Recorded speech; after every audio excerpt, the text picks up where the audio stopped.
They are dreams given shape. Visions turned into reality. For Michael Jackson, that place was Neverland. Neverland was not just a ranch. It was not just a home. It was the embodiment of his childhood dreams, a magical kingdom where the world could disappear, and imagination could fly free. But to understand Neverland, we must first understand the boy who became the man who built it. A boy who grew up too fast.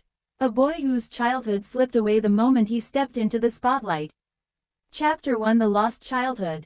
Michael Joseph Jackson was born on August 29, 1958, in Gary, Indiana. From the earliest days, music pulsed through his life.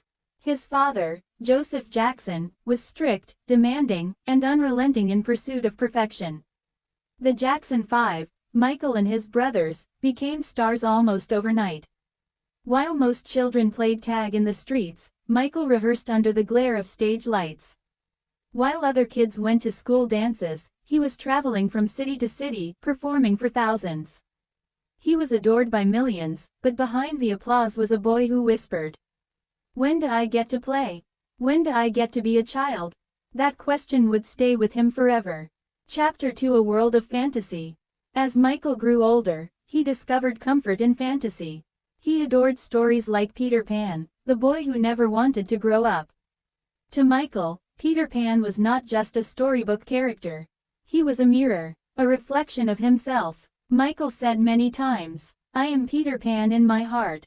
He collected toys, visited amusement parks, and surrounded himself with magic. Not to escape responsibility, but to reclaim the wonder he had lost. Chapter 3: The Birth of Neverland. In 1988, Michael Jackson purchased a large ranch in Santa Barbara County, California. He named it Neverland Valley Ranch, after the mythical island from Peter Pan. This was no ordinary estate. It was 2,700 acres of rolling hills, lakes, and open skies. But what made it magical were the things Michael added. Carousel, a full amusement park, with a Ferris wheel, carousel, and roller coasters.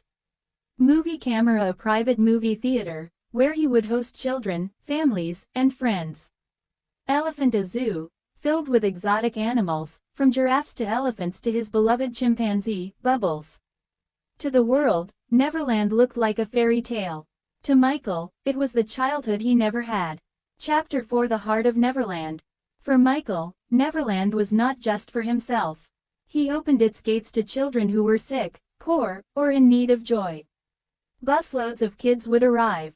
They rode the rides. They ate cotton candy. They laughed and smiled in ways they hadn't in a long time. Michael often stood quietly in the background, watching. For him, their joy was his joy. Their laughter was the music he wanted to hear. He once said, "I will never stop helping and loving people the way Jesus said to." In those moments, Neverland was not just a ranch. It was a sanctuary of innocence. Chapter 5: The Shadow over the Kingdom. But every fairy tale has its shadows. The very thing that made Neverland magical also made it misunderstood. As Michael's fame grew, so did public scrutiny. Reporters and tabloids spun endless stories about his ranch, twisting his love for children into rumors and accusations. Neverland, once a symbol of magic, became the center of controversy. Michael endured court cases, investigations, and relentless media attacks.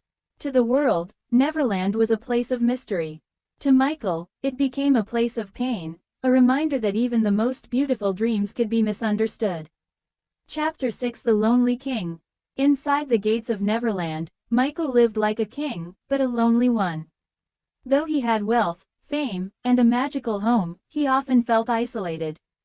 He once said in an interview, "I sit in my room and sometimes cry. It's hard to be me." Neverland was his refuge, but it could not protect him from judgment, from betrayal, or from the loneliness that fame often brings. Chapter 7: The Fall of Neverland. By the mid-2000s, Neverland had changed. After years of legal battles and financial struggles, the place of joy began to fade. The rides stopped turning. The animals were relocated. The gates were closed. The laughter of children no longer echoed across the hills. In many ways, Neverland died before Michael did. And when he passed in 2009, the ranch stood as a haunting reminder of both his dreams and his sorrows. Chapter 8: The Legacy of Neverland. But here is the truth. Neverland was never just about rides, zoos, or castles. Neverland was about the spirit of imagination. It was Michael's message to the world. Don't let go of your inner child. Don't let life steal your wonder. Don't forget to dream. Even though the ranch itself may no longer be what it once was, the idea of Neverland lives on, in the music, the magic, and the legacy Michael left behind. Every time a child dances to Thriller.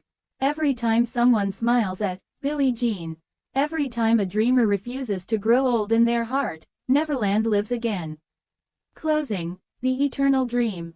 Michael Jackson built Neverland to heal the wounds of a lost childhood. He filled it with magic to remind the world that imagination has power. Though Neverland fell silent, its story is eternal. Because Neverland was never just a place on a map. Neverland was Michael himself, the dreamer, the boy who never grew up, the king of pop who taught the world to sing, to dance, to dream. And so, as long as people believe in magic, as long as music makes us move, as long as hearts stay young, Neverland will never die.